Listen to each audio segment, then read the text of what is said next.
Hey everybody, it's Jennifer. I'm the author behind Precipice and Cusp, and I wanted to record a more personalized welcome to the theme for 2026, which I had mentioned at the end of last year before I took a couple of weeks off for the winter holidays. And that is the field of imperfect repair.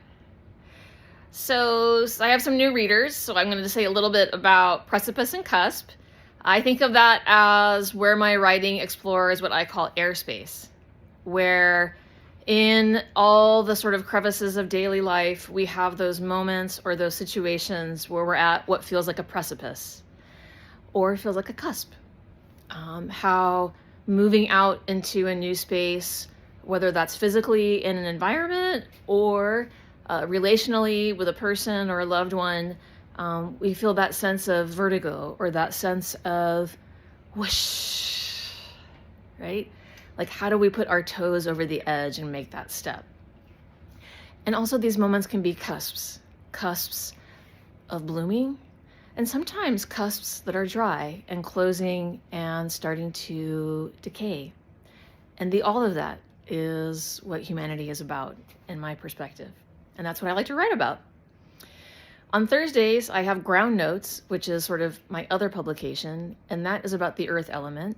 And that is more sort of centered in invitations for creating relationship with nature. So if you're not getting that one and you're curious about it, let me know and I can add you to that as well. Most of you get both. So for Precipice and Cusp, I wanted to talk to you from my living room, which is kind of all-purpose makerspace, the way that we use our house.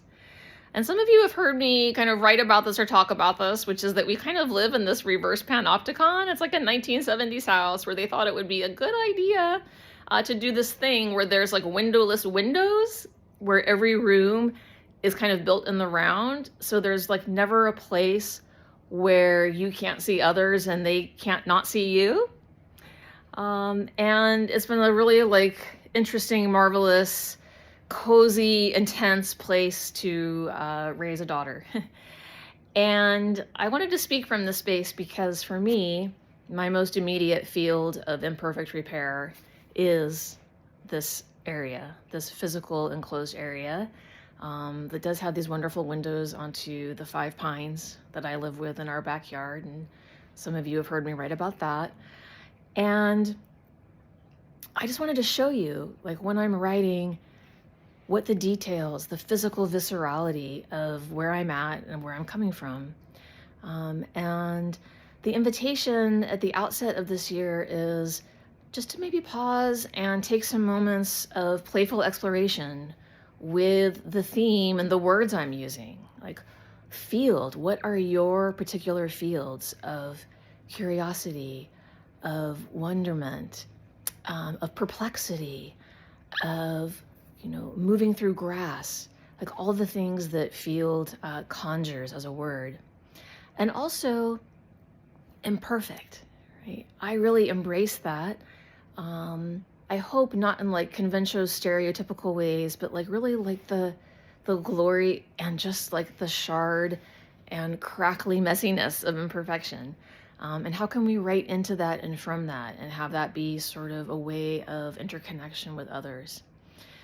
And repair. I use that word very carefully. I have written some about how I'm sort of against the cult of healing as I perceive it in the United States. And so I purposely try to move away from that language. And that's also part of my own story and something I've written about. And so repair, again, we'll be exploring and playing with that and all the connotations it has or we want it to have or that we're sort of adding to it. And I'm really interested in how